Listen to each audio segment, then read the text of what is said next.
وبركاته.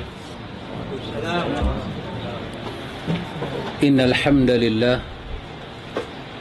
نحمده ونستعينه ونستغفره ونعوذ بالله من شرور أنفسنا ومن سيئات أعمالنا. من يهده الله فلا مضل له ومن يضلل فلا هادي له. أشهد أن لا إله إلا الله وحده لا شريك له وأشهد أن محمدا عبده ورسوله. اللهم آت نفسي تقواها وزكيها أنت خير من زكاها أنت وليها ومولاها. آمين. أما بعد. Ikhwatul iman, ikhwatu fiddin, a'azakumullah wa uhibbukum fillah. Alhamdulillah, alhamdulillah, summa alhamdulillah. Alhamdulillah ikhwan, dengan limpah kurnia daripada Allah kita sambung majlis ta'lim. Malam ini kita masuk muka surat 42, fakta yang ke-7. Rasanya fakta ke-7, fakta ke-8 dan fakta ke-9 sampailah fakta ke-10. Yang ni adalah package. Dia berjalan seiring dan sejalan. Tidak ada orang, cuba tengok fakta ke-7, fakta tuduhan. Fakta tu jawapan. Tuduhan ke-7, Wahabi dan sifat 20. Orang kata bahawa Wahabi ialah mereka yang tidak mempelajari kaedah sifat 20. Orang kata nak kenal Wahabi itu mereka tak mengaji sifat 20. Sifat 20 mereka tak mengaji, itu mereka Wahabi. Baik, tajuk dia dulu. Automatically orang ni kalau dia belajar sifat 20, dia mesti ada fakta ke-8, ilmu kalam. Dia automatik. Tak ada orang belajar sifat 20 yang tak belajar ilmu kalam. Tak ada. Sifat 20 itu dari ilmu kalam. Ilmu kalam itu daripada kaedah sifat 20.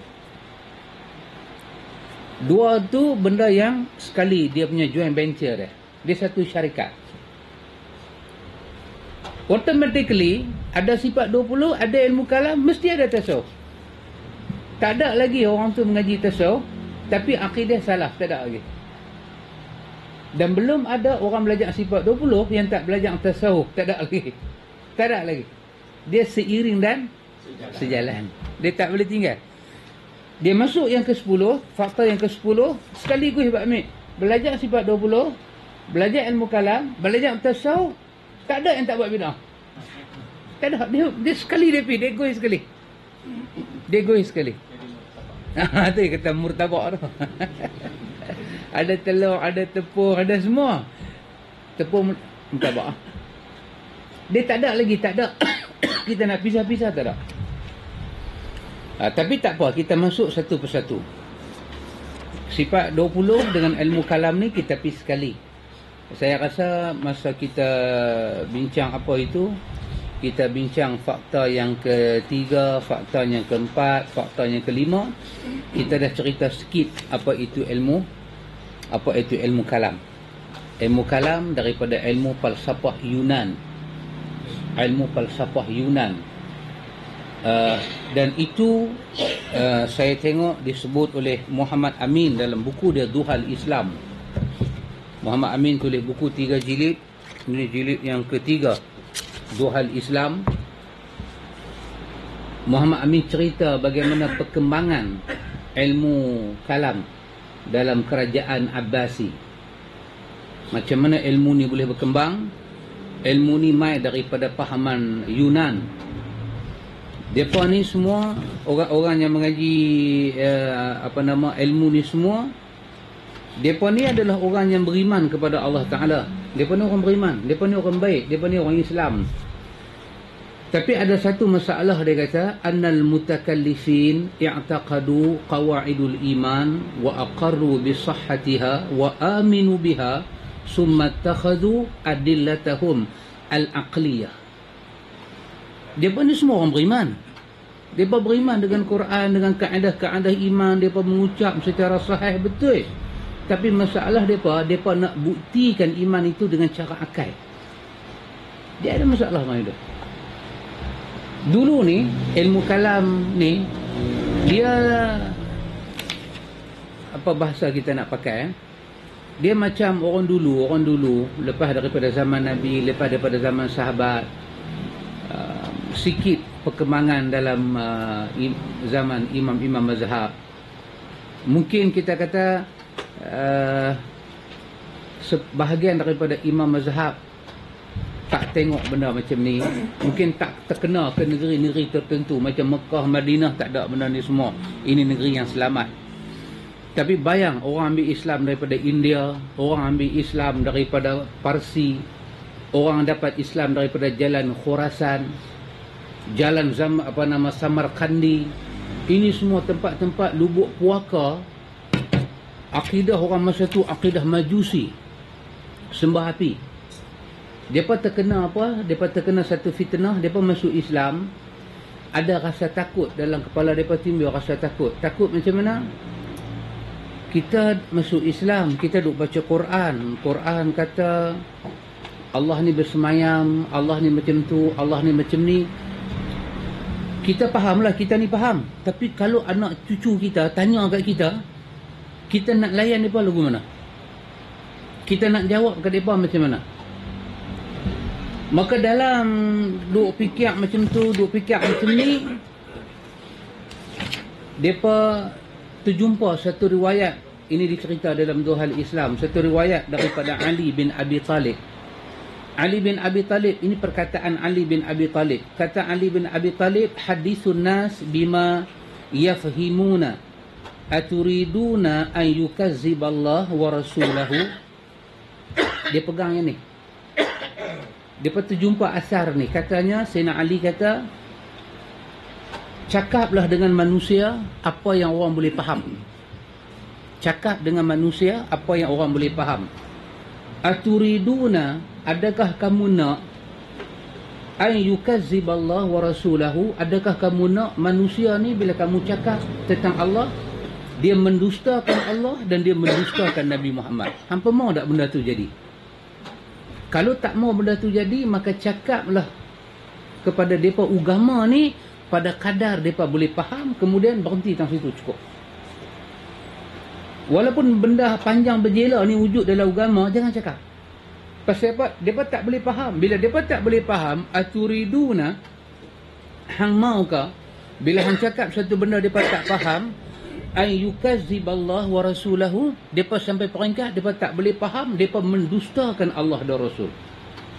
Benda ni sampai kat depa, depa jadi takut. Asal takut dia Pak Mit, asal takut. Duk fikir, kalaulah orang tanya kat kita, Tuhan ada tangan, kita fahamlah. Tapi kita, hak depa ni macam mana? Jadi kita bercakap apa yang depa boleh faham. Kita kata maksud tangan tu bukan tangan, maksud dia kuasa. Dia faham. Kalau kita kata maksud tangan tu tangan, tapi tak sama macam tangan kita, dia tanya pula, macam mana tangan boleh tak sama? Dia tanya lagi, yang kata tangan tak sama tu macam mana? Jadi benda ni semua kalau kita terang, saat ni kita kata ya Tuhan ada tangan tapi tak sama. Dia tanya lagi, kalau Tuhan ada tangan, jari dia boleh bergerak tak? Oh, dia kata ni, Sayyidina Ali dah bagi ingat, jangan bagi manusia dustakan Allah. Jadi bagi cakap satu benda, dia faham. Tangan tu maksud dia kuasa. Oh, budak tu faham kuasa. Awak tak kata tangan. Tangan tu kan kita boleh angkat. Benda berat kita boleh angkat, mana kederat tangan lah. Oh, budak tu faham. Daripada rasa tak mau bagi orang rosak agama, dia cipta kaedah takut ni. Turun satu generasi, yang rasa takut tu telah jadi syarat pengajian dalam agama. Boleh faham tak Pak Amir? Macam mana dia punya, orang putih kata apa Pak Cik? Starting dia tu. Start dia tu. Titik dia tu, noktah dia tu titik. Akhirnya yang bercakap lagu tu asal daripada orang tua tu dulu, takut orang tak faham dia cakap macam tu. Last kali yang dia cakap tu, generasi 2, 3 berlapis turun bawah ni duk ingat kata mengaji agama lagu tu. Akhirnya jadi satu falsafah pula. Jadi satu falsafah. Satu masalah. Falsafah tu pula jadi pula syarat pelajaran akidah. Muhammad Amin, apa nama dia?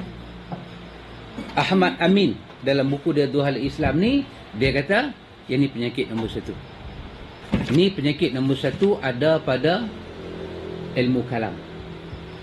Ilmu kalam.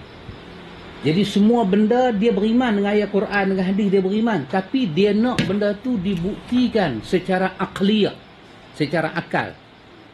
Benda tu boleh cakap, benda tu boleh bukti, benda tu boleh bagi penjelasan. Dengan dia terlupa, kata Ahmad Amin ni, dengan dia terlupa, Al-Quran diturunkan pada zaman Nabi Muhammad bersesuaian dengan masalah yang orang hari itu jumpa. Ada orang, dia mai dekat Nabi Muhammad, dia satu orang yang kata Nabi Allah Isa tu Tuhan. Nabi Isa tu anak Tuhan.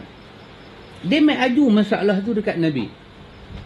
Maka Quran, bila orang tanya lagu tu, Quran selesaikan terus masalah dia. Faradda alaihim fil mawadi' iddah. Quran bagi selesai, bagi settle masalah dia. Allah buat turun ayat Quran. Allah kata inna mathalu Isa indallah kamathali Adam khalaqahu min turab summa qala lahu kun fayakun. Terus Quran jawab. Quran tak bagi cerita panjang. Quran jawab terus. Quran kata sesungguhnya umpama Isa di sisi Allah macam mana Adam kami buat daripada tanah, kemudian kami kata jadi. Maka Isa bukan anak Tuhan. Isa tu macam Adam. Jawapan dia terus kepada masalah tu. Ilmu kalam ni, jawapan dia bukan terus kepada masalah. Jawapan dia bagi masalah. Bila orang datang kepada Nabi, mereka ni satu kaum ankaru al-hashar wan nashru. Mereka tak percaya pasal kiamat, mereka tak percaya pasal hari kebangkitan. Faradda alaihim. Allah jawab terus. Allah kata kama bada'na awwala khalqin nu'idu. Macam mana kami buat hampa lah ni, macam tu juga kami akan buat hampa lagi sekali. Jawapan tu selesai masalah dia. Jawapan tu selesai masalah dia. Dia tak jadi apa-apa satu benda panjang, nak bawa satu masalah panjang. Mereka tak jumpa asar-asar macam ni. Kalau mereka jumpa pun, mereka tak boleh faham. Mereka tak boleh faham. Kata Muhammad Amin, satu orang nama dia Walid bin Muslim. Walid bin Muslim.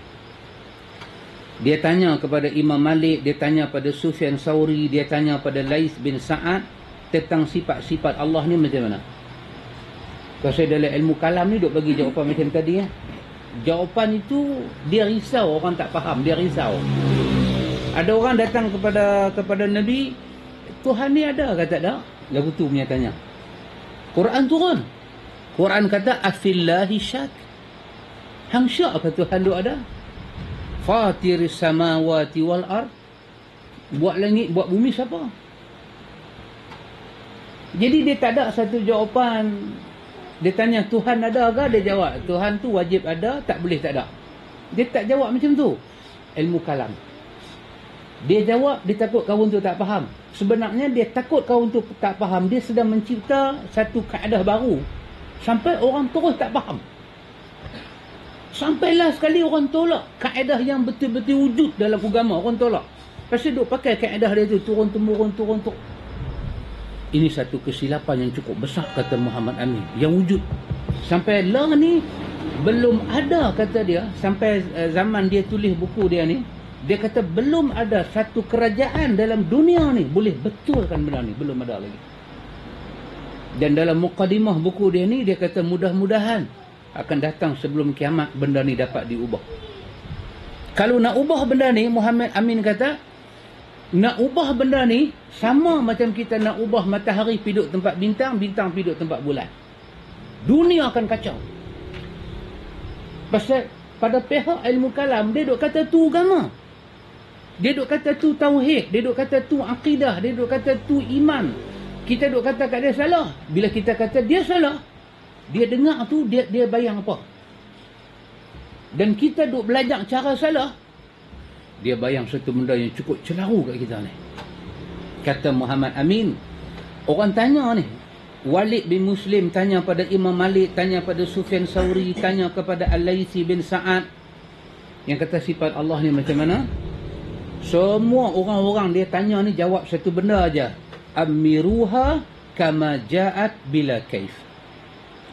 Terima sifat Tuhan macam mana Tuhan cerita, dan jangan kita bertanya macam mana sifat Tuhan. Terima macam tu. Balik ilmu kalam dia tak boleh terima. Dia kata kita mesti cari satu hujah akal. Satu hujah akal macam mana nak jawab.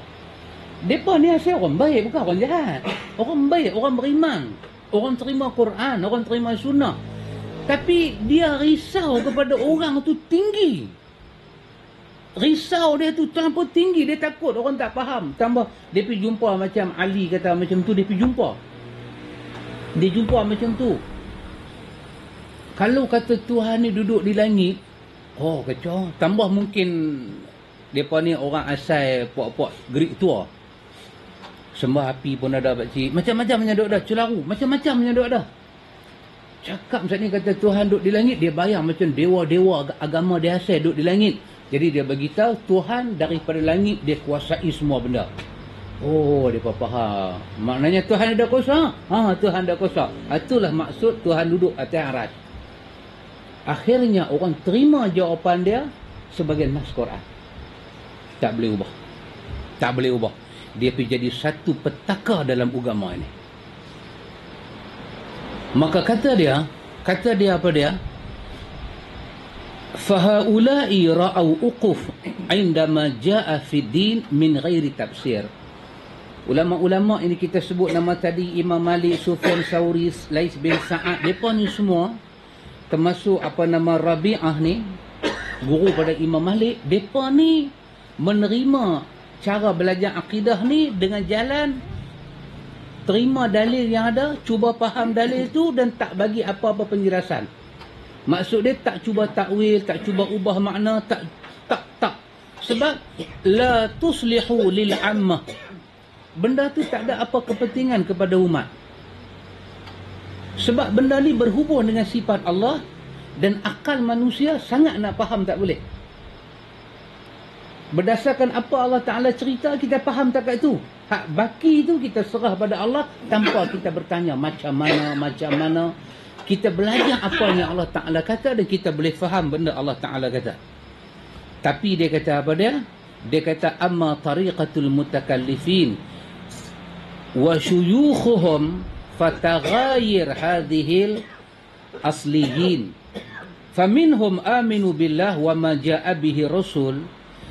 Tapi jalan mutakallimin ni, jalan sifat 20 ni, jalan ahlu kalam ni dan syekh-syekh depa ni fataghayir dia ubah. Bila dia ubah, dia tak sedar apa yang dia buat. Dia telah ubah satu benda yang cukup tak boleh ubah. Apa dia? Sifat-sifat Tuhan. Bila dia ubah, setiap benda dia ubah tu dia bubuh satu nama lain. Dia takut orang tak faham, tapi dia tak sedar telah berlaku tahrif, pengubahan lafaz dan makna. Yang ni dia tak faham. Pasal apa?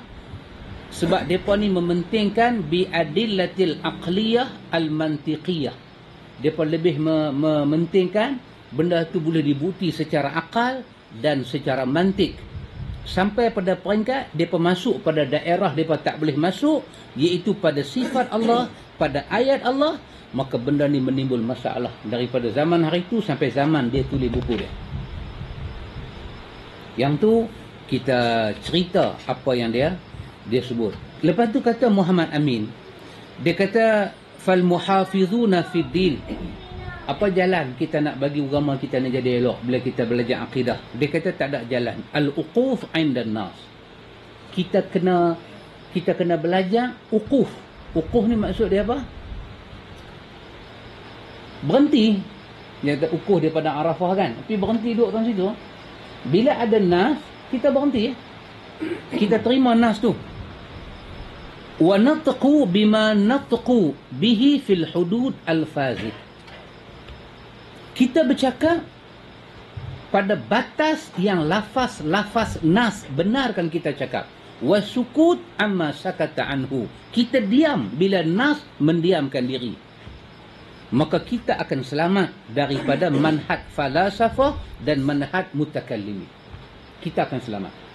Sebab manhaj depa punya jalan manhaj adalah jalan nak buktikan sesuatu itu dengan biadillatihim al-aqliyah. Dia nak satu bukti secara akal. Pasal apa? Benda ni ada kena mengena dengan agama asal-asal dia belajar. Ini kata Muhammad Amin dalam buku dia, Duhal Islam. Jadi ikhwan, kalau orang kata kepada kita, pasal apa kita tak boleh terima ilmu kalam, kita kata satu ilmu yang asal dia ada masalah. Baik, apa kena mengena pula dengan sifat 20 ni? Tengok. Orang kata Wahabi ialah mereka yang tidak belajar sifat 20. Kan? Sifat 20 tu apa dia? Sifat 20 tu 20 sifat siapa? 20 sifat Tuhan lah. Yang kata sifat 20 tu bukan 20 sifat TYT ke penghulu JKK ke. Dah 20 sifat tu sifat Tuhan. Jangan main-main. 20 sifat tu sifat Tuhan. 20 yang wajib, 20 yang istihalatul mustahil, 1 yang harus. 4 sifat wajib Nabi, 1 sifat harus bagi Nabi, 4 sifat mustahil. Campur semua 50. Nama dia Qawaidul Iman, nama dia Aqidatul Khamsin. Sifat 20 ni kalau kita pergi belajar dalam buku, dia nama dengan Aqidatul Khamsin. Aqidah 50. Macam mana jadi 50 Pak Amir? 2 sifat wajib 20. 20 sifat mustahil campur jadi berapa? 40. Kan? 1 sifat harus bagi Tuhan. Jadi 41. 4 sifat wajib bagi Nabi 45. 4 sifat mustahil bagi Nabi, 1 sifat harus bagi Nabi. 50 tu nama dia Aqidatul Khamsin. 50 akidah 50. Akidah 50 tu dengan nama yang lain sifat 20. Pasal dia nak sabitkan 20 kepada Tuhan dan nak menolak 20 yang mustahil. Dia panggil istihalatul mustahil. Nah. Tak dengar? Siapa tak dengar? Tak dengar? Dah kuat dah. Tak lagi dia pecah ni. Tak pasal ke depan sikit. Maklum dengar maklum? Baik. Yang tu kita namakan dengan 50 akidah 50. Baik. Orang kata yang kata Wahabi ni siapa dia? Depa ni akidah 50 tak belajar. Bila tak belajar akidah 50, depa tak belajar sifat Tuhan. Itu tomahan. Kalau tak belajar sifat 20, maksud dia tak belajar sifat Tuhan. Baik. Jika demikian takrif Wahabi, maka Imam Syafi'i rahimahullah dan seluruh para ulama salaf juga adalah Wahabi. Kerana mereka tak pernah kenal apatah lagi belajar dan mengajak sifat 20 pada orang Islam di zaman mereka. Kalau itulah yang dimaksudkan Wahabi, dia tak belajar sifat 20, maka Imam Syafi'i beranak tahun sifat 20 tak ada. Bapa Wahabi dia sifat 20 ni main daripada mana? Main daripada yang kita duk baca dalam Al-Ibanah kan. Kitab Al-Ibanah cuba kita tengok muka surat 2 balik di rumah nantilah. Iaitu pada tajuk siapa dia Imam Abu Hasan Al-Asy'ari. Dia kata Imam Abu Hasan beranak pada tahun 260 Hijrah. Dia beranak pada tahun bila? 260 Hijrah. Imam Syafi'i mati bila? 204 Hijrah. Mati Imam Syafi'i sifat 20 tak ada lagi. Tapi ilmu kalam dah ada dah. Ilmu yang duk gui akidah tauhid dengan cara akal dah ada. Tapi yang kata akidah 50 ni pengasas dia tak ada lagi. Dia beranak 260. Jadi kalaulah tak belajar sifat 20 tu Wahabi, habis ni kerajaan Malaysia ni kerajaan Wahabi. Sebab mazhab besar di Malaysia apa dia panjang? Syafi'i Macam Imam Syafi'i tak jumpa, Imam Abu Hanifah tak jumpa, Imam Malik tak jumpa. Last imam yang jumpa saya Imam Ahmad bin Hanbal. Tu pun tak lama. Tu mati macam mana dia ni Imam Abu Hasan ni? Kata Imam Abu Hasan, dia masuk Baghdad, dia jumpa satu orang ulama hadis, nama dia Al-Hafiz Zakaria bin Yahya. Dia dengar fiqh daripada kawan ni, dia dengar hadis, buat balik dia fikir. Ada benda selama ni dia belajar dengan satu orang guru besar, nama dia Abu Ali Al-Jubai, seorang tokoh Mu'tazilah. Abu Ali Al-Jubai. Abu Ali Jubai ni siapa dia? Suami mak dia. Tu bahasa elok lah. Suami mak dia, suami baru mak dia. Bapak dia mati, mak dia kahwin dengan ustaz nama Abu Ali Jubai ni. Jadi bahasa yang mudah faham, pak tiri laki mak dia. Apa tu? Tu mudah faham sikit. Jadi dia mengaji dengan suami mak dia. Setelah dia mendalam, dia duduk mengaji tu, dia duduk mengaji, mendalam. Ada beberapa masalah buat dia jadi pening, dia tanya kepada pak tiri dia tak boleh jawab. Apa dia kata di sini? Beberapa malam dia jadi resah dengan akidah yang dia duduk pegang. Lepas tu dia berdiri, dia sembahyang 2 rakaat, dia minta Allah Ta'ala tolong dia. Dia minta Allah tolong dia. Yang kata Abu Hasan hak beranak tahun 260 ni. Dia minta Allah Ta'ala tolong dia. Maka lepas dia bangkit, dia sembahyang, dia cerita, dia mimpi Nabi. Dia mimpi Nabi. Dalam mimpi itu satu benda, dia buka-buka mata, dia tengok-tengok Nabi, satu benda Nabi kata kat dia, pegang sunnah aku. Nabi bukan bagi serban hijau ke, ni pegang elok serban ni, nanti siapa mai rendam mayat dia buat minum. Tak. Dia buka-buka mata, nampak muka Nabi. Nabi kata satu benda kat dia, Nabi kata pegang sunnah aku. Dia jaga.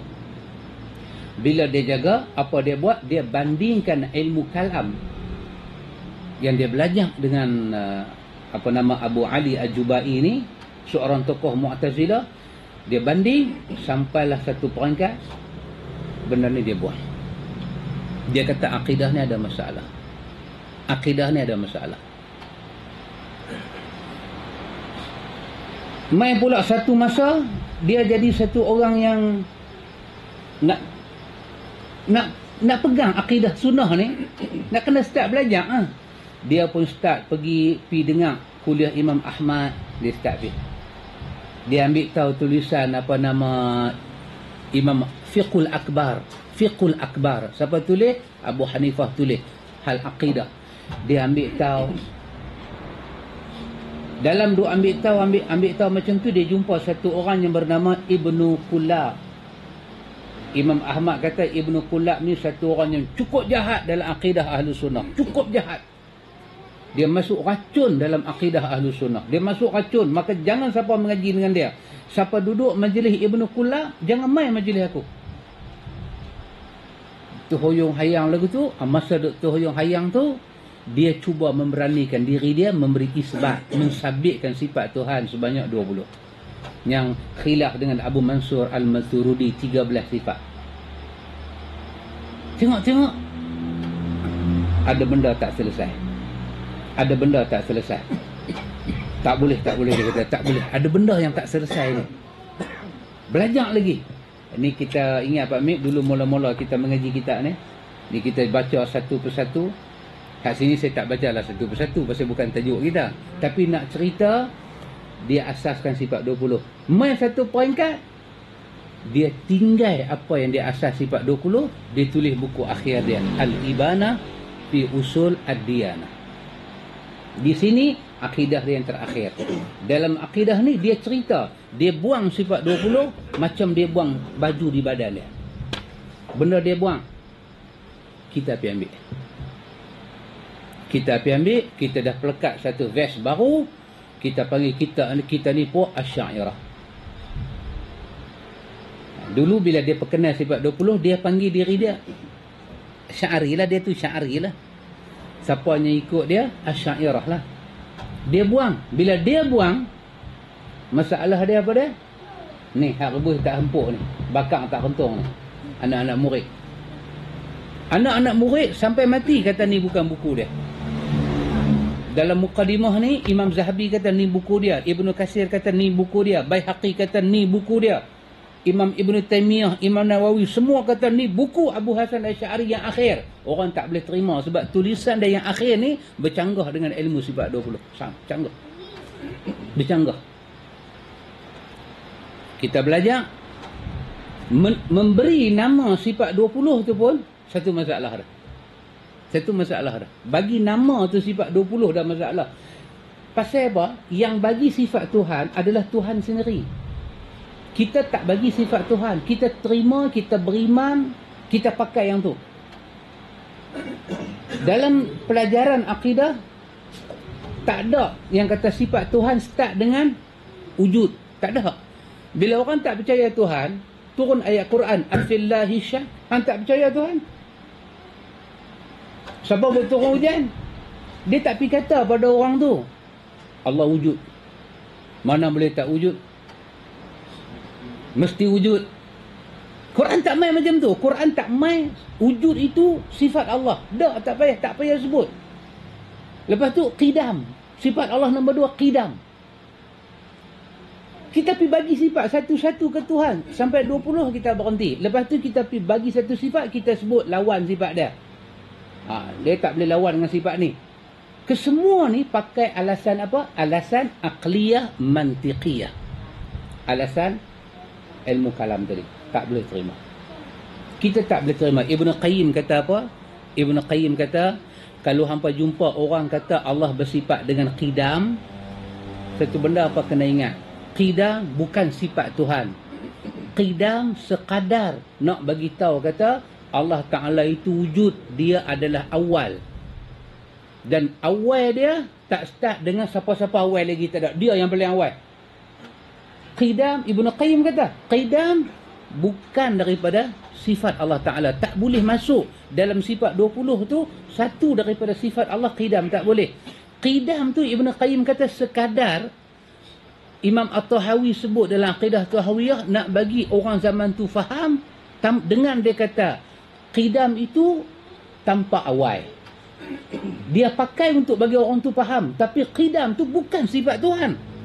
Tapi dalam sifat 20, qidam tu duduk nombor 2, sifat Tuhan. Satu kesalahan yang cukup besar dalam memberi sifat Allah Ta'ala tu daripada kita punya cara. Ni cara apa dia? Cara aqliyah, biadillatil aqliyah, mantiqiyah. Daripada falsafah Yunan. Kata pengarang buku kita ni, apa yang jelas sebagaimana as-sunnah yang digelar sebagai Wahabi, Imam Syafi'i bersama para ulama ahlu sunnah wal jamaah seluruhnya mempelajari kesemua sifat Allah tanpa hanya terhad kepada sifat 20 sifat sahaja. Mereka menetapkan sifat-sifat itu tanpa tashbih dan tanpa ta'wil. Daripada zaman Imam Syafi'i tak pernah orang sebut sifat 20, tak pernah. Tambah mai pula zaman kita, siapa semayang tak boleh sifat 20, semayang tak sah. Siapa duk semayang tak boleh jangan sifat 20, semayang tak sah. Kacau tu pelan duk main, bukan duk pi, dia duk main. Duk pening kepala, tak duk kenapa wujud, qidam, baqa, mukhalafah. Quran kata apa dia? Quran kata walam yakul lahu kufuwan ahad. Sifat 20 bubuh nama Tuhan, sifat Tuhan mukhalafah lil hawadith. Dia tak pakai yang Quran sebut tu, dia bubuh nama dia. Mukhalafatuhu lil hawadith. Quran kata apa dia? Laisa kamitslihi syai'un. Allah sendiri bagi tahu diri dia tak sama dengan benda lain. Guna bahasa Quran, laisa kamitslihi syai'un. Sifat 20 dia tak pakai ayat ni. Dia pakai mukhalafatuhu lil hawadith. Ada masalah. Ada masalah. Bubuh nama sifat 20 pun ada masalah. Satu persatu dihalusi sifat-sifat tu pun lagi satu masalah. Lepas tu duk buat perbandingan jisim, arat, jauhar, jawahir. Oh, lagi satu masalah. Duk belajar ni, ingat Tuhan ni bukan jisim. Dia duk beritahu pula Tuhan ni bukan jisim, bukan ada kulit, ada tak? Tuhan ni bukan lapisan. Tuhan ni Tuhan duk di mana? Dia ada di mana-mana. Dia ada di mana-mana. Dia boleh ada belah kiri, dia boleh ada belah kanan. Macam mana dia boleh ada di mana-mana? Dia kena ada di mana-mana. Sebab kalau dia tak ada di mana-mana, dia bukan Tuhan. Yang duduk setempat ni semua makhluk. Satu terjemahan yang sangat luar biasa. Ibnu Hajar Asqalani, Ibnu Taimiyah rahimahullah ta'ala kata, satu penjelasan yang sangat pelik. Sangat pelik dia kata. Tapi boleh diterima oleh ahli falsafah dan orang yang akal yang tak sihat bahawa itu akidah. Sampai pada ayat dalam majmu' dalam apa nama? An-Naqdul Mantiqi. Al-Naqdul Mantiqi, Ibnu Taimiyah kata sampai pada ayat wa anna hadha sirati mustaqiman fattabi'uh wa la tattabi'u subula fatafarraqa bikum an sabili. Bila sampai tang sini, Ibnu Taimiyah kata, dia kata sepatah. Dan benda yang sama diulang oleh murid dia Ibnu Qayyim Al-Jauziyah. Apa dia kata? Bagi orang yang memperhatikan hari pertemuan dia dengan Allah, dia akan bagi perhatian pada ayat ini. Bagi orang yang nak bertemu dengan Allah di hari akhirat, dia akan perhati ayat ni. Pasal ayat ni Allah Ta'ala kata masa hampa hidup, hadza sirati mustaqiman. Inilah satu cara hidup yang paling lurus, lain tak ada lah. Pada cara hidup itu ada ibadat, ada akidah, ada prinsip untuk hidup. Dan Quran kata wala tatafarraqu. Jangan kamu ambil jalan lain, ambil jalan ni. Ibnu Taimiyah rahimahullah ta'ala kata bagi orang yang akal yang waras, dia akan perhati. Siapa dia yang ambil jalan Allah? Siapa dia yang ambil jalan lain? Dia bila perhati pada Syiah, dia perhati kepada Mu'tazilah, dia perhati kepada Jahmiyah, dia akan dapati mereka inilah orang yang keluar daripada jalan Allah. Masing-masing mereka mengaku di atas kebenaran, tapi satu pun yang mereka kata kebenaran, tidak ada jalan sahabat di dalamnya. Sedangkan Quran kata inilah jalan yang paling benar, iaitu jalan Nabi didik para sahabat dia. Golongan-golongan ni semua satu pun tak duduk di atas manhaj para sahabat. Maka bagi orang yang rasa nak bertemu dengan Tuhan dia dan dia ada akal yang waras, dia akan menyelisih daripada akidah sampai akhlak dengan orang-orang ini semua. Itu kata Ibnu Qayyim. Itu kata Ibnu Taimiyah, diulang balik oleh Imam Ibnu Qayyim. Subhanallah. Jadi jalan kita belajar sifat 20 ni ikhwan, bukan daripada jalan Ahlus Sunnah, tak ada. Tak terkenal sifat 20 ni bukan daripada mazhab Ahlus Sunnah. Dia daripada jalan falsafah, dia daripada jalan ilmu kalam, dia beranak daripada Mu'tazilah, dia lahir mai daripada Jahmiyah. Akhirnya tokoh besar-besar yang dulunya terikat dengan mazhab ni, depa buang akidah lagu ni ke tong sampah. Depa kembali kepada akidah para sahabat. Jalan inilah yang menyelamatkan manusia. Kata pengarang kitab ni, dia kata dia ulang perkataan Imam Syafi'i. Kata Imam Syafi'i, dia kata yang ni ada dalam Fathul Bari jilid yang ke-13. Allah mempunyai nama-nama dan sifat yang tak boleh siapa pun menolaknya. Siapa yang menyalahinya setelah nyata hujah ke atasnya, maka sesungguhnya dia telah kufur kepada Allah.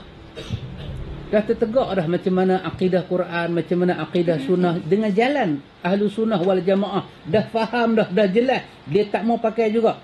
Dia tak mau pakai juga. Dia tak mau terima nama Tuhan. Dia tak mau terima sifat-sifat Tuhan. Kata Imam Syafi'i, sesungguhnya dia telah kufur kepada Allah.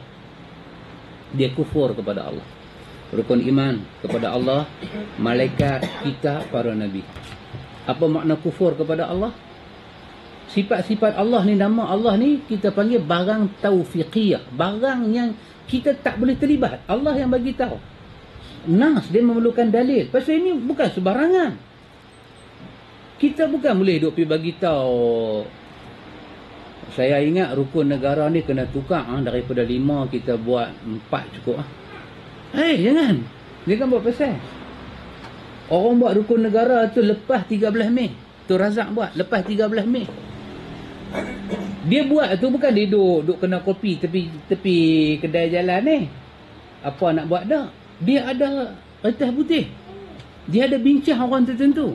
Orang lagu kita ni cakap macam mana buih mulut tak pakai. Ini rukun negara, bukan hal tauhid. Tiba-tiba rukun negara kita tak boleh campur tangan orang tertentu, tiba-tiba sifat Tuhan kita masuk campur. Hang siapa dia ni? Hang siapa dia ni? Yang duk campur sifat Tuhan, nama Tuhan, duk pergi pindah ke tubuh kau ni, ini kerja Kristian. Yang pandai-pandai pergi kata Isa tu siapa dia, pandai-pandai pergi kata Maryam tu macam mana dengan Tuhan, ini perangai mereka, bukan kita. Kita tak boleh. Kita macam mana dia cerita tadi, ditanya kepada ulama-ulama sunnah, macam mana sifat Allah, macam mana nama-nama Allah ni, ulama sunnah jawab, amiruha kama ja'at bila kaif. Terima macam mana Tuhan turun, tanpa tanya macam mana. Bahasa Quran sangat boleh faham. Tak ada yang tak dapat difaham. Semua boleh difaham. Tapi cara dia macam mana kita tak tahu. Ini baru nama dia belajar cara ahlu sunnah. Adapun sebelum tertegaknya hujah, maka sesungguhnya dia dimaafkan di atas kejahilan itu kerana ilmu yang demikian tak boleh dicapai melalui akal, mimpi atau fikiran. Dia belajar sifat 20, dia mati ngayak tu. Dia mati duk percaya kata qidam sifat Tuhan. Dia mati dalam keadaan duk percaya kaunuhu qadiran, kaunuhu muridan, hal keadaan Tuhan. Ni takluk apa nama suluhil qadim, suluhil hadis, duk percaya lagu tu. Sifat Tuhan ni ada takluk semua ni. Dengan ayat tu dia mati. Bukan seorang dah mati lagu tu. Apa kata Imam Syafi'i? Kalau dia mati, dia pergi belajar ilmu ni sedangkan dia jahil. Sebab ilmu ni bukan boleh dapat dengan mimpi, dengan fikir. Dia kena pergi belajar Quran dan Sunnah. Maka dia kata mereka itu dimaafkan. Allah akan maafkan dia. Kalau memang tak sampai seru. Yang kacau ni, dia duduk dengar hari-hari. Dia dengar, dia tu kata Allah ni ada rububiyah. Dia tutup TV, dia buka. Dia buka TV lain yang kata wujud, lawan dia tak wujud. Dia kata ni baru betul. Dia duduk tempih satu-satu. Dia tempih, tak mau dengar. Tambah pula ustaz duk pergi ugut. Menjaga, hampir belajar. Main belajar, dia kata Tuhan ada tangan, Tuhan ada kaki. Yang tu semua tokoh Hindu, bukan Tuhan, anda tak? Naik takut. Hang bayang, hang kata Tuhan ada tangan. Hang cuba hang sembayang. Hang takbir tu cuba bayang tangan Tuhan. Hang jadi apa? Hang jangan main-main. Hang Islam cara zahir, hang murtad cara batin. Kena lagu tu punya ayat. Tak pecah peluh buat ni. Yang kata ni tu dia punya serban. Hijau pula buah tebau. Yang kata tu. Tak pecah peluh kita. Kita takut. Ya, yang kita belajar ni boleh hilang. Kata Imam Syafi'i, mereka diampun kalau mereka ni orang yang tak tahu apa. Maka kita mesti menetapkan sifat-sifat ini dan kita juga menafikan tashbih. Kalau kata ada tangan, ada apa ni semua bagi Tuhan, kita menolak tashbih. Tangan yang takkan sama dengan makhluk. Mana kita tahu? Pasal Quran kata laisa kamitslihi syai', tak sama. Allah cerita sifat dia, lepas tu Allah kata tak sama. Habis kita beriman lah dengan dia. Nak soal balik, Imam Malik kata dapat dosa bid'ah. Beriman.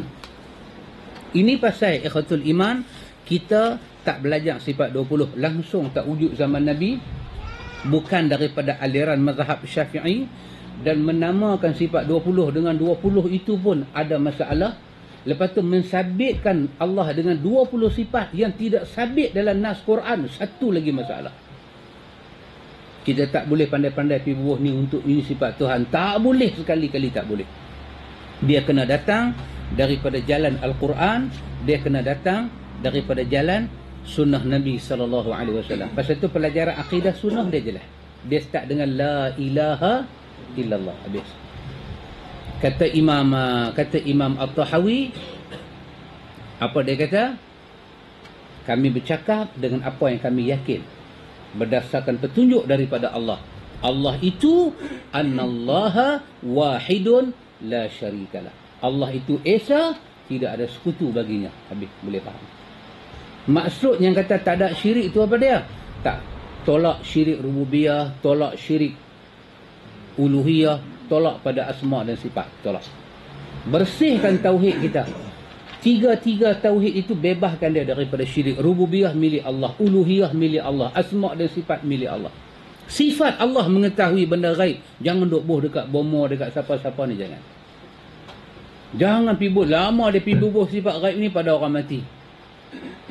Sembang pula panggil orang mati keluar daripada kubur, masuk dalam badan pak orang besar ni.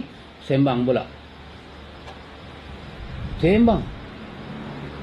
Kata, awak panggil kami mai. Kami duduk tidur dalam tu. Dia kata boleh minta maaf. Ni minta maaf lah ni. Anak cucu ni buta perut sikit. Dia mengaku dia buta perut. Anak cucu ni buta perut sikit. Ni nak minta tolong dekat Tok Cepok. Tok Cepok dia panggil mai Pak Mi. Ayat liak meleleh. Tok Cepok, tangan Cepok meleleh ayat liak. Tak, 2-3 hari ni rasa tak berapa seronok duduk dalam rumah. Mau tak seronok dia kata. Dia tanam belakang pancak. Tok Cepok pun pergi keluar semua, tengok-tengok ada serung kuih warna kuning. Warna kuning. Yang buat tu mesti keturunan raja warna kuning. Raja punya keturunan. Tak ada tu. Tengok-tengok macam-macam duduk dah. Habis tak apa dah, selamat. Pagar rumah semua, Tok Cepok nak balik. Nak tanya satu dekat Tok ni, apa lagi? Ni kami main jauh ni, penat ni. Yalah nak tanya satu, Tok Cepok di sana duduk tak mana? Mana lagi duduk alam barzah ha? Tak butuh punya sembang. Dia ingat dia berubat. Dia ingat berubat. Dia ingat benda tu betul. Dia ingat menurun. Dia duduk syirik dengan Tuhan. Quran kata min wara'il barzakhin ila yaumi yub'atsun. Yang masuk ke alam barzah hari kiamat baru keluar. Itu Quran. Itu sifat Allah saja yang tahu benda gaib. Dia duduk melawak dengan benda ni semua.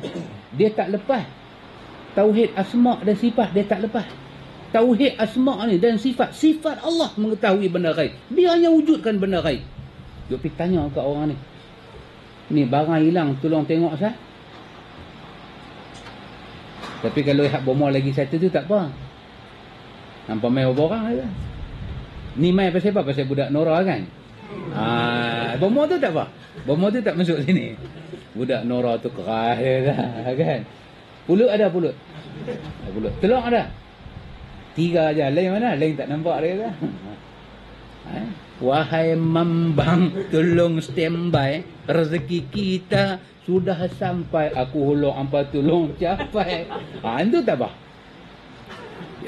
Lagu tengok dalam ayat. Lagu duk tengok dalam ayat. Nampak tak ujung tu?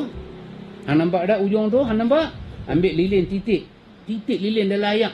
Jadi orang. Ambil ramai. Ni orang tak guna duk buat hang. Main ke? Bubuh hati nama berubat tapi dah pindah sifat Tuhan kepada makhluk, syirik punya raja. Bila sebut Allah itu innallaha wahidun la syarikalah, Allah itu esa, Allah itu satu, tidak ada syirik, kena bebas daripada semua syirik. Rububiyah milik Allah, uluhiyah milik Allah, asma dan sifat, dan semua tu berdasarkan keterangan daripada sisi Allah. Kita belajar sifat 20, kita belajar ilmu kalam. Sampai satu peringkat, orang duk belajar sifat 20 ni boleh berubah orang. Orang duk belajar sifat kalam ni pun pergi bomo lagi. Kita kata yang kata mengaji akidah sifat 20 lagu mana? Dia kata ini khatiak. Tuan, kita ni boleh tahu benda gaib ke? Dia jawab cara sifat 20. Dia kata ini benda harus bagi Tuhan. Kalau Tuhan nak bagi ke siapa-siapa, boleh. Cara jawab tu tak ada akidah. Quran kata dalam surah Jin, Allah kata yang kami bagi tahu sikit benda gaib hanya pada satu orang aja, Rasul yang kami utuskan saja. Dia tahu sikit, lain tak tahu. Lain tak boleh tahunya benda gaib, tak boleh tahu. Tipu. Kalau dia tahu dia belah jin. Kalau dia tahu dia belah makhluk-makhluk halus ni, dia belah demi Allah, kita kata dia buat kerja tak elok. Hang jangan buat main dengan syekh kami ni. Awak pasal apa syekh hang? Dia KL gangster lah. Ada, dia ni, dia pakai Ray-Ban. Dia tengah malam pun pakai Ray-Ban. Kalau dia buka Ray-Ban, dia nampak sampai jantung hang. Kita pun masuk pergi tengok-tengok pakai Ray-Ban betul. Pakai Ray-Ban betul. Buka Ray-Ban pun pejam mata, tak mau buka. Pejam mata. Assalamualaikum Syekh. Dia tak boleh buka mata. Bila dia buka mata sampai jantung kita, dia nampak apa ada hak jantung kita tu bentuk anaconda ke, bentuk ulang sawah ke, dia nampak. Kita kata apa?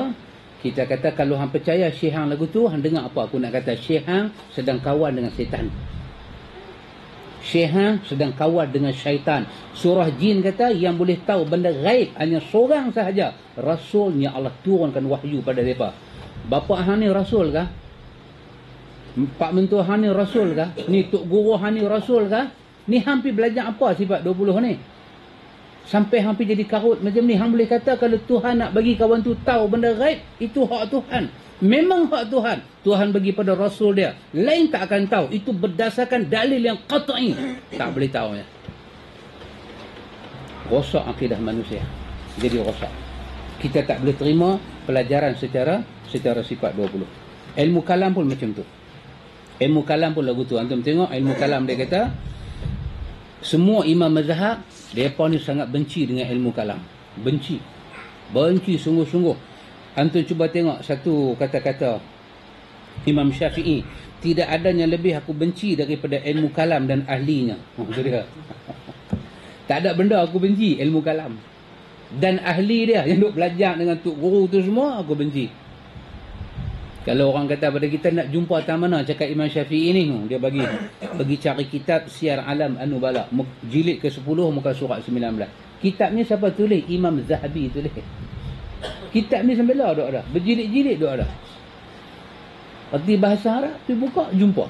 Dengan semua dia bagi. Tengok terjemahan dia kata, sekiranya seorang hamba bertemu Allah, meninggal, satu orang meninggal bawa semua dosa lain daripada dosa syirik, itu lebih aku suka daripada dia mati bawa ilmu kalam. Satu orang tu mati dia tak syirik, tapi semua dia buat. Semua dia buat. Bunuh orang pun ada, tipu pilihan raya pun ada, bagi fatwa silap pun ada. Semua. Dengan main perempuan, lorong garu pun dia lintas juga kat situ. Semua kira dia buat semua. Cuma syirik aja dia tak buat. Imam Syafi'i kata, lebih baik dia mati buat dosa besar, tak buat syirik, daripada mati tak buat dosa besar, tapi pergi belajar sifat 20 dengan ilmu kalam. Itu dia. Anak kata apa? Bagi orang yang dia dengar kita cakap, dia nak cari kebenaran, dia boleh cari dalam Al-Bidayah wa Nihayah. Siapa tulis? Imam Ibn Kathir. Dia cari kebenaran kat situ. Bagi orang dia dengar, dia tak mau cari hidayah, apa kata lagu tu? Habis main nombor ekor dengan mengaji, main nombor ekor lagi baik lah. Dia tanya kita. Habis tunggang, main melelong, yang tu lagi baik daripada pergi mengaji. Kita mengaji nak kenal Tuhan. Betul, mengaji kenal Tuhan. Tapi cara tu cara yang keluar daripada syariat Tuhan. Sifat 20 tak boleh. Cara dan kaedah dia tak boleh. Ada sebahagian orang kata, kita nak mengaji cara sifat 20 ke, kita nak mengaji cara apa, tak penting. Yang penting kita kenal Tuhan. Ada orang dia selesa dengan jalan sifat 20. Dia belajarlah cara tu. Yang penting dia kenal Tuhan. Kita kata kat dia, abang minta maaf banyak-banyak. Minta maaf. Ahlus Sunnah memperkenalkan dua cara. Satu, kita kena belajar tauhid. Satu. Dan tauhid itu mentauhidkan Allah. Satu. Yang kedua, tariqu ilaihi. Jalan nak sampai kepada tauhid juga kena bersih daripada syirik. Dua benda tu kaedah Ahlus Sunnah dalam belajar akidah. Jadi tak benar kalau kita kata boleh belajarlah apa kaedah pun, janji hang kenal Tuhan. Demi Allah, Imam At-Tahawi dalam Aqidah Tahawiyah kata, kalau hang keluar belajar tauhid tapi hang tak pakai jalan akidah, demi Allah hang tak akan kenal Tuhan dia. Itu Aqidah At-Tahawiyah, ditulis oleh Imam At-Tahawi. Jadi ulama sunnah seorang pun tak menerima kaedah macam ni yang orang hari ni duk jajah. Dia kata apa? Kalaulah manusia tahu bahawa hawa nafsu tu ada dalam ilmu kalam, kalau kita tahu tang mana masalah ilmu kalam ni, nescaya mereka lari daripadanya seperti mereka lari daripada singa. Kalau hampa tahu lah yang kata belajar ilmu kalam sifat 20 ni bahaya, nescaya hampa nanti tengok dia tu macam singa. Hampa tengok ustaz tu sejak kata malam ni nak belajar qidam, hampa cunggik terus. Pi pasal malam lah. Rupanya kadang-kadang pi pasal malam bagus juga Pak Amir. Kadang-kadang pi pasal malam. Kalau di masjid duk pergi mengaji ni malam ni kita nak belajar apa dia? Kaunuhu. Ikut saya kaunuhu. Semua kaya kaunuhu. Qadiman. Nak belajar. Tak apa. Turun pelan-pelan, start kereta pergi kena cendol datang mana-mana. Ya, kalau hantar masalah sifat 20 tu, kalau hantar masalah ilmu kalam tu, hang lari macam mana hang lari daripada singa. Tengok Pak Amir lagi satu. Ni semua jenis cakap bagi sakit hati ni. Imam Syafi'i kata apa? Hukuman aku terhadap ahli kalam, aku nak bagi hukuman siapa pergi belajar ilmu ni, hendaklah dipukul dengan pelepah kurma. Lah kita pelepah nyok. Siapa pergi mengaji ilmu ni, sidai pelepah nyok tengah belakang. Lepas tu naik ke atas unta, dibawa keliling orang ramai sambil kita sebut kuat-kuat. Inilah balasan orang meninggalkan kitab dan sunnah lalu menghadap ke arah ilmu kalam. Tu hukuman dia. Ini nak jumpa di mana? Dalam Syiar Alam An-Nubala. Itu dia.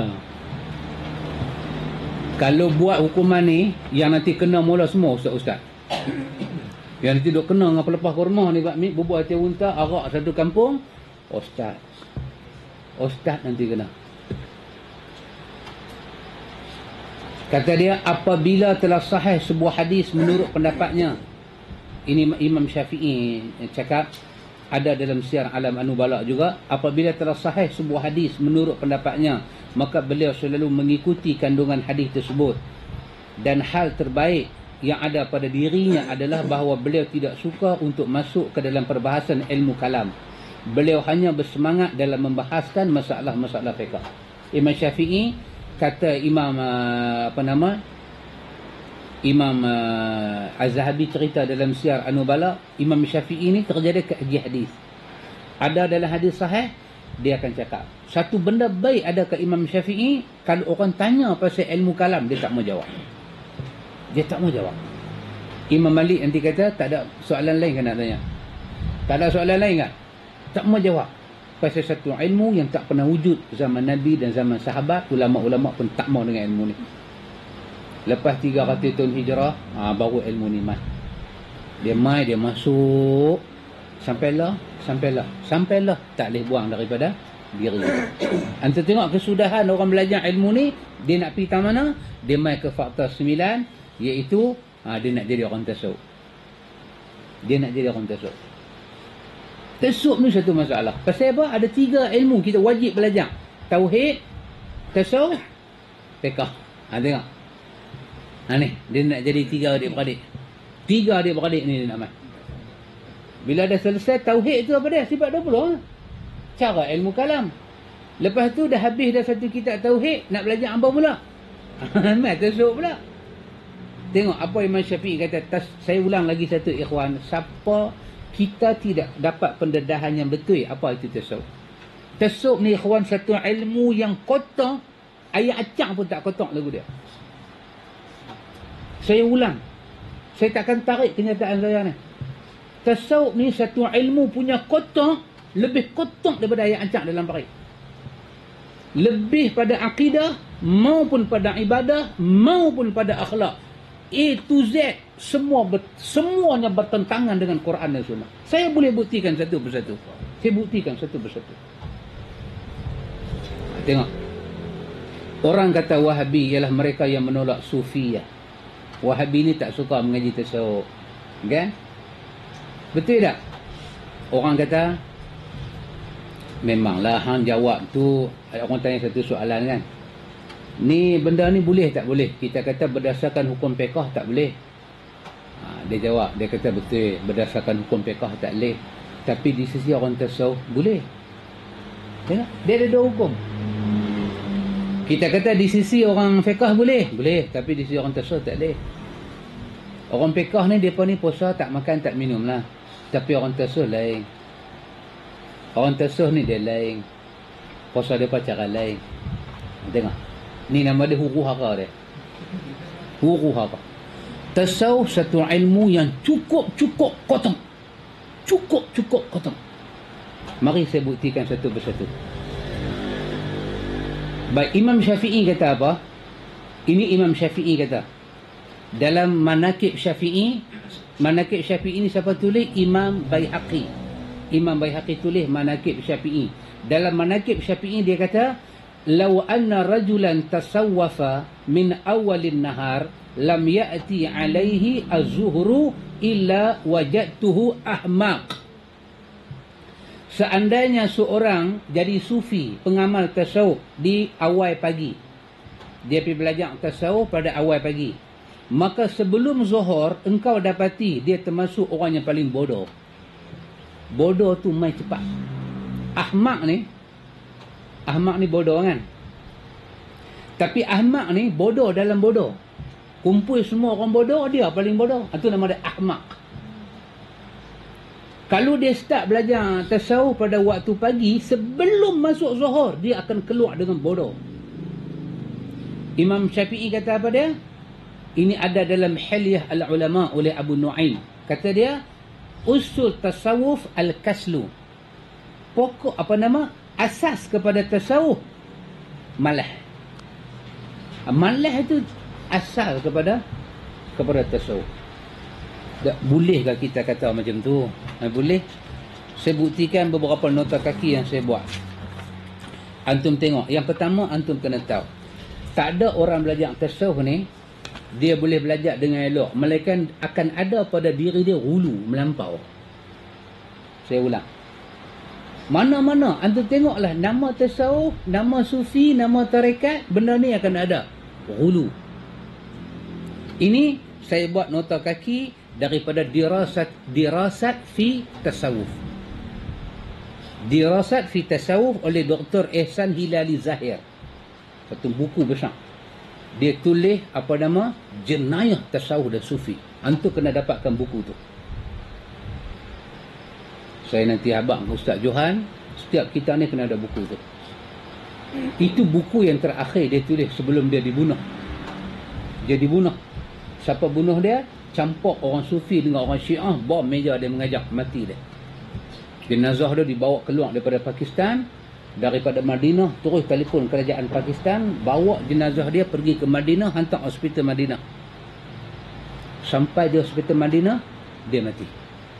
Dia ditanam di Baqi'. Dia daripada BA, Master sampai PhD Madinah. Dia balik ke Pakistan, dia tak boleh duduk. Dia tengok tasawuf, dia tengok orang Syiah, dia kata ni satu penjelmaan syaitan dalam agama. Dia karang buku pasal Syiah, dia karang buku pasal Qadiani, dia karang buku pasal tasawuf ni, dia karang buku. Dirasat fi tasawuf, satu buku yang menarik. Kita boleh terjemah darah hitam yang dicipta oleh orang tasawuf. Merosakkan agama, sangat merosakkan. Daripada bahasa Arab pindah ke bahasa Urdu, daripada bahasa Urdu pindah ke bahasa Melayu. Kena baca buku-buku lagu tu, ikhwan. Ditulis oleh orang yang manhaj dia betul. Bukan orang yang kita tak kenal ikut kepala ni. Orang ni mengaji ahli sunnah, depa tulis, kita percaya tulisan depa. Tasawuf ni satu ilmu yang mesti hulu. Mesti hulu. Dan kita kena tahu seluruh ajaran tasawuf, dia punya isi apa dia? Isi dia itu kena bertentangan dengan cara Nabi. Saya buktikan daripada akhlak sampai akidah. Akidah saya ambil satu dua contoh. Pasal berat-berat. Akidah dia berat-berat. Sya'rani kata. Dalam dirasah fi tasawuf, Sya'rani kata apa dia? Sya'rani nama dia. Dia kata, orang tasawuf yang tak rasa lapar, orang tasawuf yang tak pernah rasa lapar dan tak pernah menelanjangkan diri dia, dia ni masih dipanggil anak-anak dunia dan tak layak dia dipanggil sebagai orang sufi. Nak masuk tasawuf, nak masuk hati ni bersih bertemu Allah, lapar kena rasa, jalan tengah jalan telanjang sekali kena rasa. Itu dia. Orang ni kita kata apa? Anak-anak murid ni kan, Yang cakap tu Pak Mit tu dia punya janggut. Bubur inai pula lagi kat atas. Nampak warak lah. Mandi pun pakai serban. Umbun-umbun kepala tak bagi tengok kat orang. Bini dia pun tak pernah tengok umbun kepala dia. Tak pernah tengok. Bayang, bini dia tak pernah tengok. Dia tidur pakai serban. Dia mandi pakai serban. Semua dia pakai serban. Orang kata warak. Umbun kepala tak nampak. Satu hari, dalam perjalanan dia duduk bersih diri, dia sudah lari sekali telanjang. Terkejut dengan satu kampung. Dia telah dapat satu anak tangga dalam tasawuf pasal dia telah menelanjangkan diri dia. Antum pernah dengar cerita Imam Ghazali? Saya tak tahu betul tak betul. Tapi cerita ni masyhur dalam semua kitab Jawi tua. Imam Ghazali pernah kucuk pungkuk unta. Ya. Imam Ghazali pernah kucuk pungkuk unta.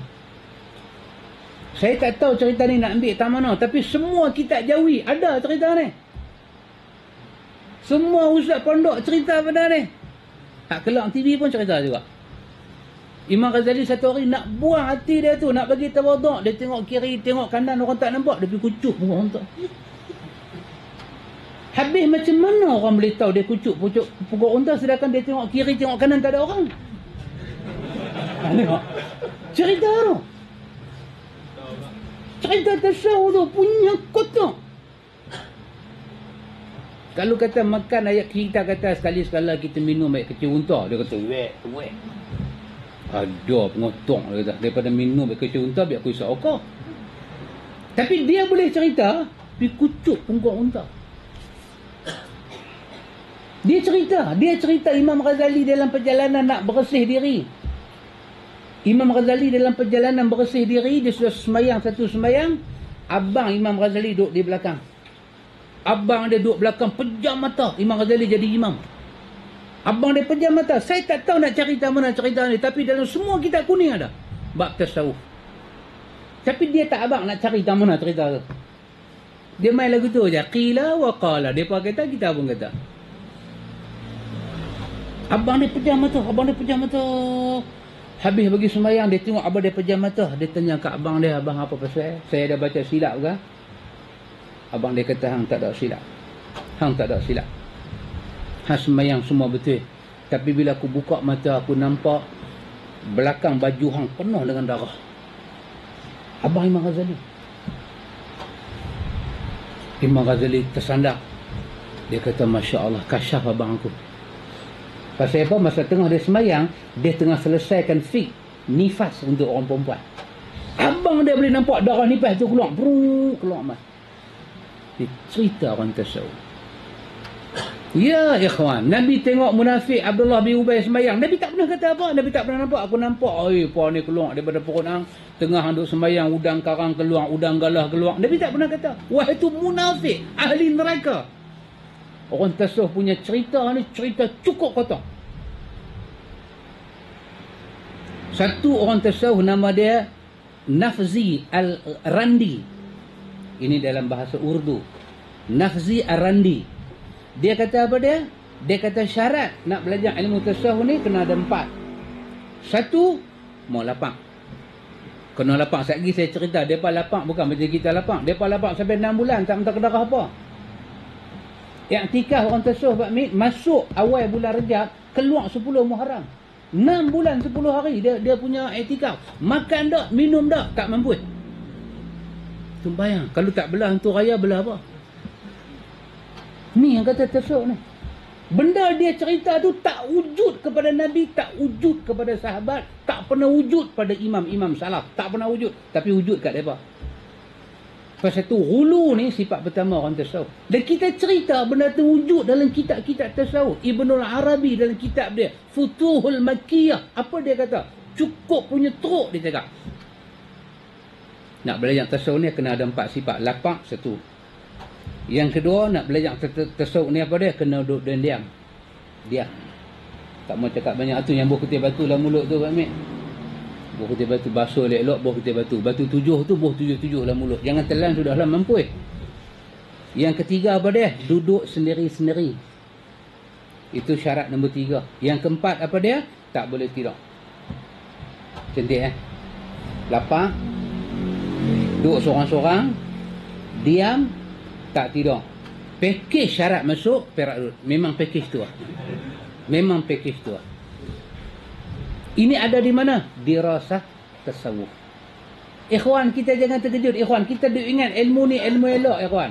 Tempat kita sebut tasawuf ni apa dia? Berjurus molek. Baguslah, dia tu jalan tunduk. Setunduk mana dia jalan tu, sejauh tu lah dia jauh dengan Nabi dia. Sejauh tu demi Allah, dia jauh dengan sunnah Nabi dia. Yazid Bustani. Sekejap lagi saya akan cerita apa Yazid Bustani kata. Ditulis dalam Ihya. Yazid Bustani kata apa dia? Yazid Bustani kata, setahun aku tak makan, setahun aku tak minum. Setahun, pasal apa? Aku kata kat diri aku, jom kita sembahyang tahajud. Hati aku jawab tak mau. Maka aku pun didik dia, setahun tak makan, setahun tak minum. Itu dia. Nak dekat diri pada Allah, nak dekat diri pada Allah pakai jalan ni. Kita kata sejarah hidup Nabi, berapa hari dia tak makan, berapa hari dia tak minum. Nabi tak bagi kita puasa, hari ni puasa, besok puasa tak bagi. Nabi kata habis tinggi puasa Nabi Daud. Puasa buka, besok puasa, lusa tak puasa, puasa tak puasa, tu habis tinggi. Ni setahun Pak Mik makan tak, minum tak. Pasal apa? Pasal hati dia ni ada masalah. Ini kita kata ikhwan, nak cari tak mana dalam sunnah Nabi? Nak cari tak mana? Kita nak cari tak mana dalam sunnah Nabi ni? Benar-benar ni semua. Nak cari tak mana? Tak ada tempat. Tapi carilah dalam tasawuf. Mereka boleh cerita hikayat bohong yang tak ada riwayat, tak ada asal, berlungguk-lungguk. Mereka boleh cerita. Tapi semua tu kita tengok bertentangan dengan sunnah Nabi. Yang kedua, kita kena tahu tajuk kita akan masuk. Apa dia? Tak ada bid'ah. Dia tak boleh jadi tasawuf. Dia kena zikir berjemaah. Cara zikir itu syekh akan tentukan. Nabi ajak fa'lam annahu la ilaha illallah. Baca la ilaha illallah. Nabi kata dekat tu syekh dia akan beritahu, ni hang punya anak sunni makan apa ni? Ni nampak satu macam punya amarah. Okey, ni ada cara. Dia kena hinggut balik ni, dia lepas balik ni, duduk pula belah kiri. Dia akan cipta cara yang Nabi tak pernah ajak sahabat. Tak pernah ajak, dia akan cipta. Hang buat lagu ni, hang buat lagu ni, hang pakai lagu ni, hang berjalan macam ni, hang, semua dia akan cipta. Kalau tak ada bid'ah, tak ada tasawuf. Tak apa lagi. Kita kena tahu apa dia? Satu benda yang Nabi, ulama sunnah kata, kita tak boleh melarikan diri daripada benda yang Nabi benarkan kita buat. Kalau satu benda tu Nabi benarkan kita buat, tiba-tiba kita tak mau buat, kita larikan diri. Kita kata memang Nabi bagi buat tapi aku tak mau buat. Ketahuilah, ulama sunnah kata inilah dosa yang paling besar dalam hidup kita. Melarikan diri daripada benda yang Nabi benarkan kita buat. Apa Nabi benarkan kita buat, kita boleh buat. Kita boleh buat, tak ada masalah. Boleh buat. Tapi orang tasawuf ni, Tuk guru mereka ni dalam Tabaqat Sya'rawi ni, dalam Tabaqat Sya'rani ni, dalam kitab dia Tabaqat Sya'rani dia cerita, kami ni orang sufi ni, benda tu halal belum tentu kami boleh buat. Dia bawa contoh. Apa contoh dia? Sya'rani kata, aku belajar dengan syekh aku. Sya'rani kata dalam Tabaqat Sya'rani, buku dia, aku belajar dengan syekh aku tak bagi aku makan daging walaupun sebiji sawi. Daging tu punya besar biji sawi. Jangan makan. Sebab makan daging sebesar tu, hati kita akan keras 40 hari. Allah mak pak ni, kita duk minta kedarah hari-hari. Benda Nabi bagi, dia kata benda, walaupun benda tu halal, kami belum tentu boleh makan. Quran kata halalan tayyiban, belum tentu kami orang tasawuf boleh makan. Kami orang tasawuf tak makan daging walaupun sekecil sawi, biji sawi kecil lah. Kita kata buka apa, kacang bendi tu punya biji kecil-kecil ya, makan banyak tu pun 40 hari hati kami rosak. Jadi nak makan apa? Vegetarian lah, Yahudi ya. Pemakanan ala Yahudi ya. Benda sembelih tak boleh makan. Kami kalau makan benda sembelih tak boleh, kami telah bunuh satu makhluk Allah yang kami akan dituntut di hari akhirat. Hai, semua ni ada cerita dalam Tabaqat Sya'rani. Bukan kita reka. Ada. Satu orang, nama dia apa Pak Mit? Nama dia Ahmad bin Al-Jawari. Saya pun tak tahu nak berbaris apa. Saya hentam saja Pak Mit. Nama dia pun saya tak tahu berbaris. Mungkin betul baris saya, mungkin tak betul. Tapi kira boleh lah. Dia ni cerita ada satu orang nama Sulaiman Ad-Darani. Sulaiman Ad-Darani ni satu hari Pak Mit, dia teringat. Apa dia teringat? Dia nak makan roti panas campur dengan garam. Roti panas campur dengan garam. Cara mereka makan lah. Orang Arab makan. Dia pun keluar. Daripada rumah dia kecil. Ini ada cerita dalam mana? Dalam Tabaqat Sya'rani. Dia pun keluar rumah. Dia keluar rumah. Dia masuk satu kampung. Dalam Tabaqat Sya'rani kata, Abu Sulaiman Ad-Darani ni kata, dia kata, aku jumpa satu makanan yang halal, iaitu roti panas dengan garam. Dia pun nak pi kedai tu. Dia pun nak pi.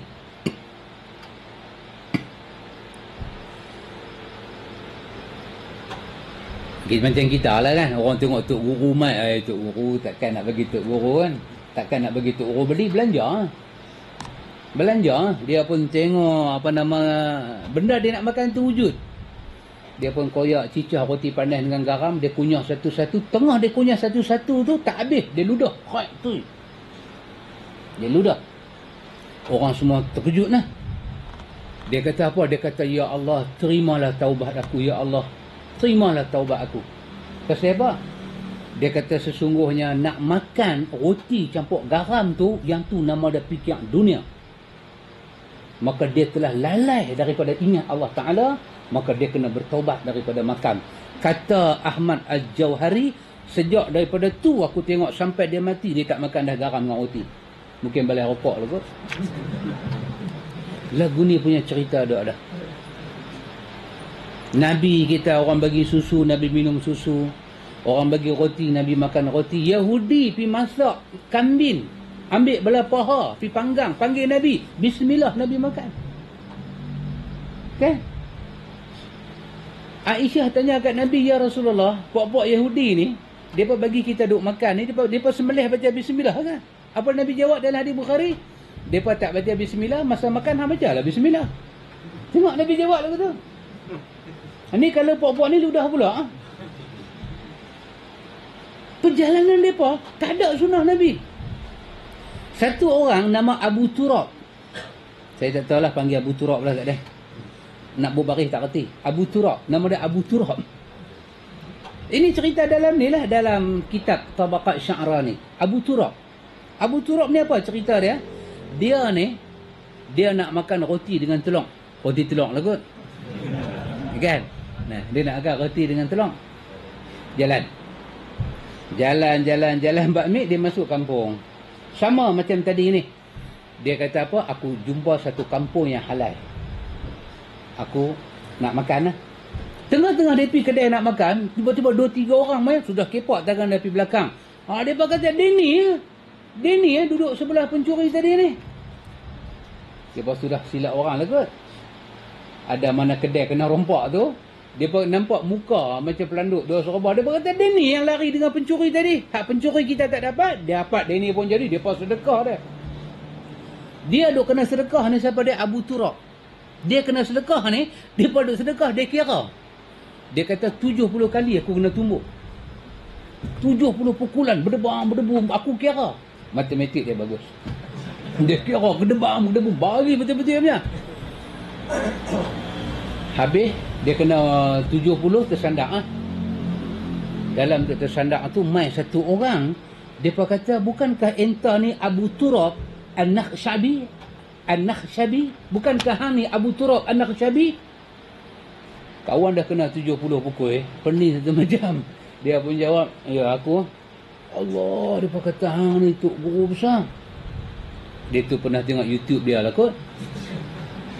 Angkat dia, buat pergi ke rumah. Bila sampai kat rumah, kawan tu lap semua. Kawan tu hidang dekat dia roti dengan telur. Macam dia ingat ke dia ni. Kawan tu bagi roti, bagi telur.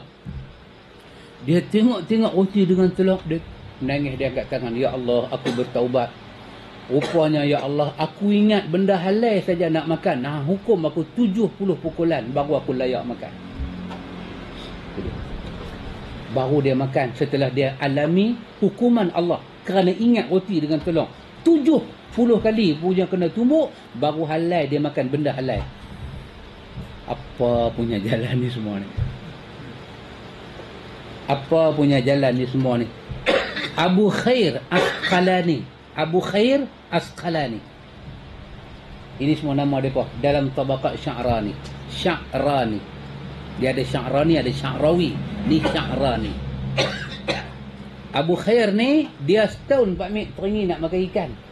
Setahun tak dapat. Setahun nak makan ikan. Dapatlah ikan. Mungkin dia duduk di kawasan Sahara kot. Laut susah kan. Memang tak ada ikan lah. Kalau ada pun ikan patin je lah. Oh, dapat ikan tu seronok pakcik. Masak apa lebih kurang 3 rasa bagi. Bismillah. Dia pun cubit lah. Cubit tu ujung ni sudah kena tulang. Ujung ni sudah kena tulang ikan. Dia lepas dengan isi ikan tu. Astaghfirullahalazim. Astaghfirullah. Kawan istighfar. Ya Allah, sekarang ni aku bertaubat. Kerana teringat nak makan ikan saja, hang cucuk aku di dunia. Apatah lagi kalau aku ingat semua dunia, hang nak azab aku akhirat lagu mana. Tinggal ikan tu. Itu dia. Tasawuf. Betul lah Imam Syafi'i kata apa tadi? Pergi belajar waktu pagi, tak sampai orang bang lohong, nanti jadi bodoh. Betul. Tak apa kalau bodoh takat tu. Saya ambil sikit. Apa kata satu orang tasawuf yang sangat terkenal, bila dia tasawuf ni sangat terkenal, nama dia Ibnu Arabi. Tadi kita duk cerita cara mereka berjalan, cara mereka zikir, cara akhlak mereka, cara mereka pandang dunia. 6 bulan tak makan, 6 bulan 10 hari etika masuk dalam masjid. Ibnu Arabi dalam kitab dia Futuhatul Makkiyah, apa dia kata? Ini Imam Ghazali ada ulang dalam Ihya. Apa dia kata? Sampai satu peringkat, mereka ni semua tak ada ilmu salaf ni semua. Mereka sifat 20, falsafah, tasawuf, bid'ah kerja mereka. Apa dia kata? Dia kata al-abdu rabbun wa rabbun abdun. Ya laita syi'ri minal mukallaf. In qulta abdu fazalika rabbun, in qulta rabbun fa anna yukallaf. Dia cakap begitu. Nama dia Ibnu Arabi. Ada lagi satu Abu Bakar Ibnul Arabi. Yang tu ulama sunnah. Nama dia Abu Bakar Ibnul Arabi. Yang ni Ibnu Arabi. Jangan silap lah. Dia ni tasawuf gila ni tasawuf. Ni tasawuf tegarnya. Dia kata dia belajar semua. Orang tasawuf kata dia ni makam tinggi. Makam dia tinggi. Yang tak dapat dicapai oleh makhluk yang terbang dan makhluk yang berjalan kaki. Makhluk mana Pak Mi? Orang terbang pun tak boleh capai, yang berjalan kaki pun tak boleh capai. Makam dia tu tinggi. Kalau dia main Pulau Pinang, dia tidur kampung makam. Satu makam yang cukup tinggi. Apa dia kata? Dia kata al-abdu rabbun wa rabbun abdun. Dia kata Tuhan, hamba itu Tuhan, Tuhan itu hamba. Ini saya kata tasawuf ni cukup kotak. Satu ilmu cukup kotak. Imam Syafi'i kata apa tadi? Balik bertemu Allah Ta'ala dengan dosa, tipu, dosa, macam-macam dosa duk ada lah ni kan. Macam-macam. Tak apa lagi daripada balik bertemu Allah dengan benda-benda macam ni. Belajar sifat 20, belajar sufi, belajar tarikat, last sekali cakap lagu ni. Hamba itu Tuhan, Tuhan itu hamba. Ya laita, aduhai dia kata. Apalah dia kata? Syi'ri minal mukallaf. Syi'ri minal mukallaf. Apa semua ni dia kata? Siapa nak bagi tugas ni? Kita manusia kan ada tugas semayang, berkeluar zakat, beriman. Dia kata hamba itu Tuhan, Tuhan itu hamba. Aduh dia kata, nak semayang macam mana ni? Boleh faham bahasa dia? Hamba itu Tuhan, Tuhan itu hamba. Dia kata, ya laita syi'ri. Maksud dia mengeluh lah. Aduh, dia kata, siapa yang pergi bagi tugas ni? Tugas apa? Tugas nak sembahyang lah ni. Macam mana nak sembahyang? Hamba tu Tuhan, Tuhan tu hamba. Lah macam mana nak sembahyang? Boleh nampak ikan? Ustaz nampak ikan? Saya nak sembahyang. Dia kata, in qulta abdun fazalika rabbun. Kalau hang kata hamba kena sembahyang, nak sembahyang lagu mana? Hamba tu Tuhan. Dia kata, fa anna yukallifu. Kalau hamba dah jadi Tuhan, Tuhan dah jadi hamba, siapa pibuh kerja ni semua ni? Tak sembahyang dia. Ibnu Arabi. Siapa dia? Depa panggil dia ni Sultanul bukan. Apa nama dia? Dia ada dia punya gelang dia. Apa panggil? Fuqaha ada satu gelang. Dia di kalangan orang tasawuf ni dia ada satu gelang. Satu gelang dia ada. Dulu saya rajin duk hafal dan ni tak apa nak hafal dah Abang Amir. Apa dia kata Abang Amir? Tengok. Ni saya last punya baca. Banyak kalau nak baca banyak saja bagi tahu yang kata tasawuf ni kemujak lebih mana. Dia kata apa dia? Dalam kitab dia Fusulul Hikam. Jaga hikam nah. Nama kitab dia Fusulul Hikam. Ibnu Arabi tu dia. Ibnu Arabi. Dalam kitab dia Fusulul Hikam, dia kata benar ni. Apa dia kata? Dia kata wal arif al mukmil. Wal arif mukmil. Kesempurnaan satu orang mengenai Tuhan. Wal arif al mukmil. Bila kita ni dah kamal, sempurna, kita arif billah, kita kenal Tuhan. Apa petanda dia? Apa petanda kita kenal Tuhan? Dia kata man ra'a kullu ma'bud majalla lil haq ya'budu fi. Dia melihat semua benda yang disembah dalam dunia itu jelmaan daripada hakikat ketuhanan.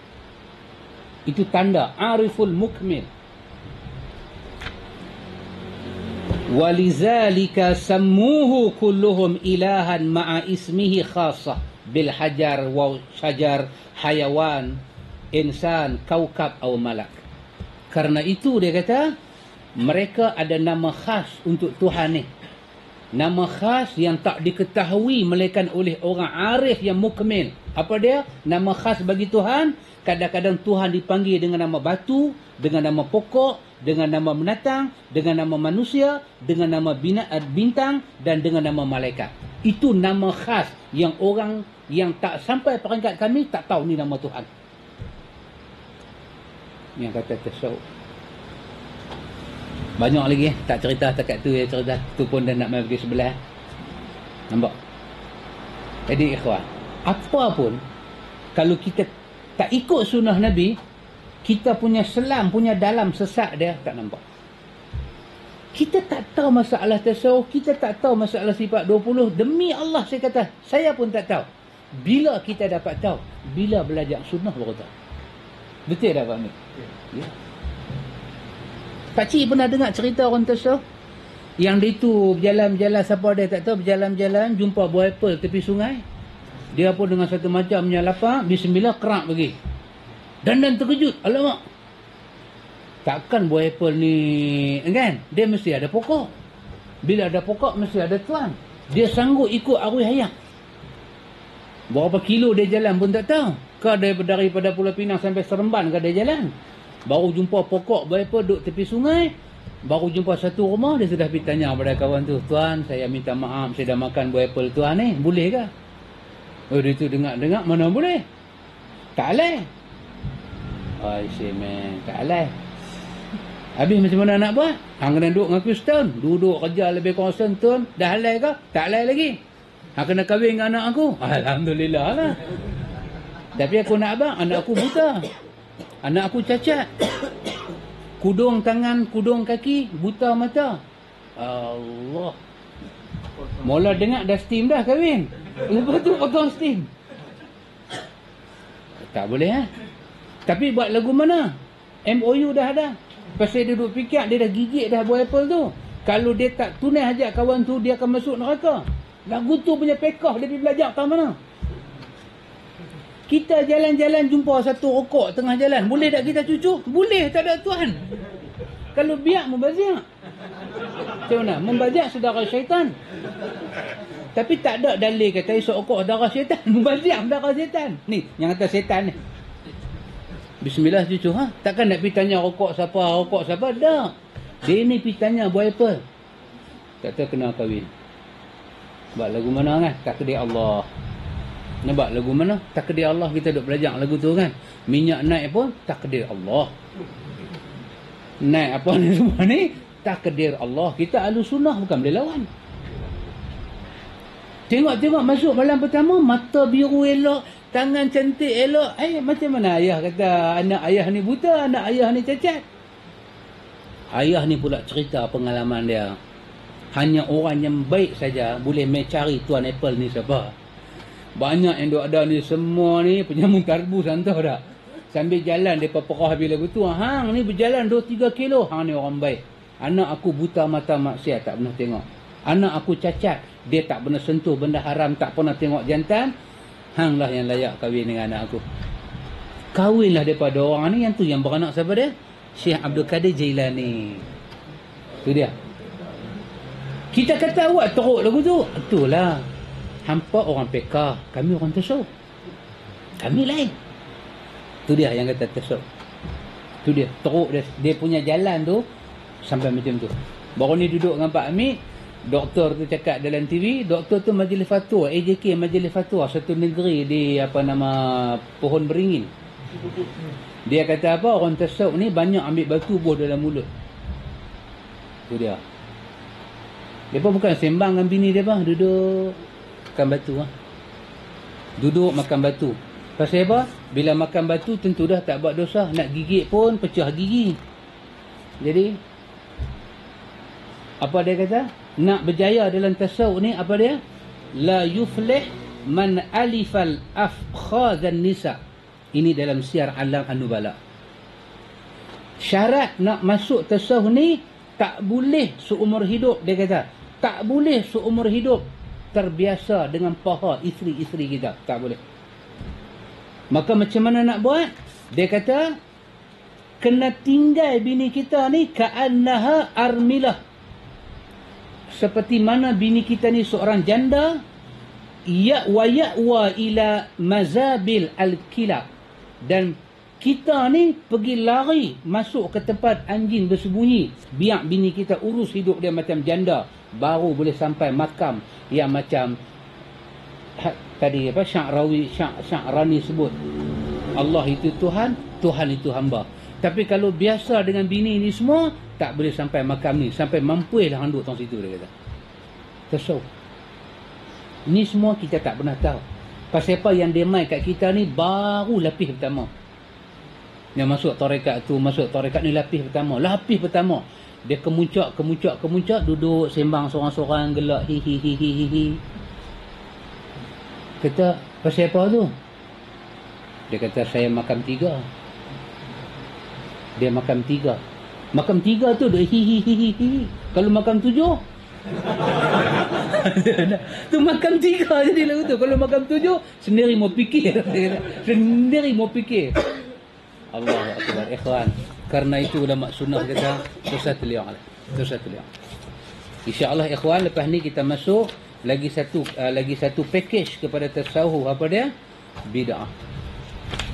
Ini pun satu lagi Pak Mik, bid'ah.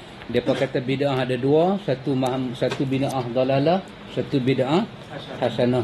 Kita kata depa tahu macam mana? Depa kata Imam Syafi'i ada kata benda tu.